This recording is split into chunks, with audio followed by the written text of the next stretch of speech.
সকলোকে স্বাগতম জনালো মোৰ আন এটি ভিডিঅ'লৈ। এই ভিডিঅ'ত মই উচ্চতৰ মাধ্যমিক দ্বিতীয় বাৰ্ষিকৰ মিলন কবিতাটিৰ চমু কুৱেশ্যন এনচাৰ আলোচনা কৰিম, যি 2025ত আহিবলগীয়া বহু গুণে গুৰুত্বপূৰ্ণ। প্ৰথম যিটো আমাৰ কুৱেশ্যন আছে, নলিনীবালা দেৱীক কি কবি ৰূপে জনা যায়? নলিনীবালা দেৱীক অতীন্দ্ৰবাদী কবি ৰূপে জনা যায়। নলিনীবালা দেৱীৰ আত্মজীৱনীখনৰ নাম কি? নলিনীবালা দেৱীৰ আত্মজীৱনীখনৰ নাম হৈছে এৰি অহা দিনবোৰ। জাগৃতি কাব্যগ্ৰন্থখনৰ মাজেৰে কবিৰ কি মনোভাৱ প্ৰকাশ পাইছে? জাগৃতি কাব্যগ্ৰন্থৰ মাজেৰে কবিৰ স্বদেশ প্ৰেমৰ মনোভাৱ প্ৰকাশ পাইছে। মিলন কবিতাটিত কবিয়ে তমাৰ বুলি কাক কৈছে? তমাৰ বুলি কবিয়ে ভগৱান বা ঈশ্বৰ বা আৰাধ্যজনক কৈছে। নলিনীবালা দেৱীয়ে কোনখন কাব্যগ্ৰন্থৰ বাবে সাহিত্য অকাডেমী বঁটা লাভ কৰিছিল? 1968 চনত তেওঁৰ অলকানন্দ কাব্যগ্ৰন্থখনৰ বাবে সাহিত্য অকাডেমী বঁটা লাভ কৰিছিল। নিখুঁতি শব্দৰ অৰ্থ হ'ল নিতাল বা নিশ্চুপ। উষা শব্দৰ অৰ্থ হ'ল ঢলপোৱা বা ডকমকালি।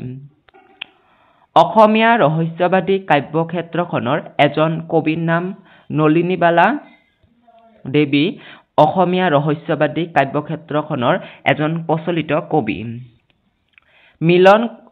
মিলন কবিতাটি কবিৰ কোনখন কাব্যগ্ৰন্থৰ পৰা তুলি দিয়া হৈছে? সন্ধিয়াৰ সুৰ কাব্যগ্ৰন্থখনৰ পৰা তুলি দিয়া হৈছে।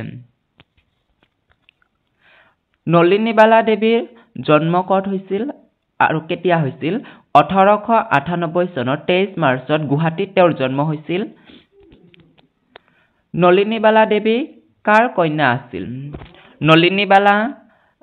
নলিনীবালা দেৱী আছিল কৰ্মবীৰ নবীন চন্দ্ৰ বৰদলৈৰ জ্যেষ্ঠা কন্যা আছিল। নলিনীবালা দেৱীৰ মৃত্যু কেতিয়া হৈছিল? 1977 চনৰ 24 ডিচেম্বৰ তাৰিখে তেওঁৰ ইহলীলা সম্বৰণ কৰে। নলিনীবালা দেৱী ৰচনা কৰা দুখন জীৱনীৰ নাম লিখা। জীৱনীমূলক গ্ৰন্থৰ নাম স্মৃতিতীৰ্থ আৰু বিশ্বদীপা। কবিৰ পৰম আৰাধ্যজনে আহি নিতে তেওঁক কেনেকৈ দৰ্শন দিয়ে? কবিৰ পৰম আৰাধ্যজনৰ অস্তিত্ব পৃথিৱীৰ সকলো বিষয়ৰ মাজতে উপলব্ধি কৰে কবিয়ে।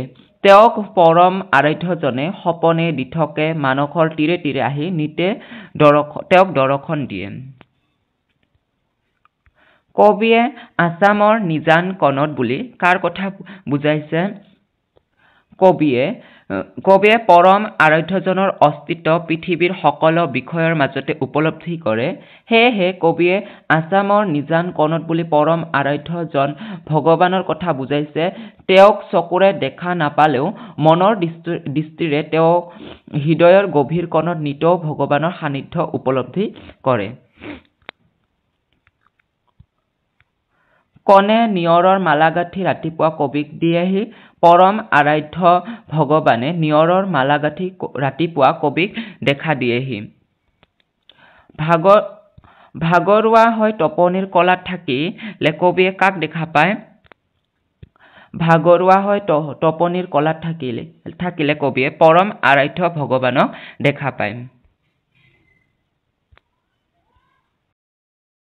যদি আপোনালোকক মোৰ ভিডিঅ'টি ভাল লাগিছে, তেতিয়াহ'লে মোক লাইক, ছাবস্ক্ৰাইব এণ্ড শ্বেয়াৰ কৰি মোক উৎসাহ যোগাব বুলি মই আপোনালোকৰ ওচৰত আশা ৰাখিলোঁ।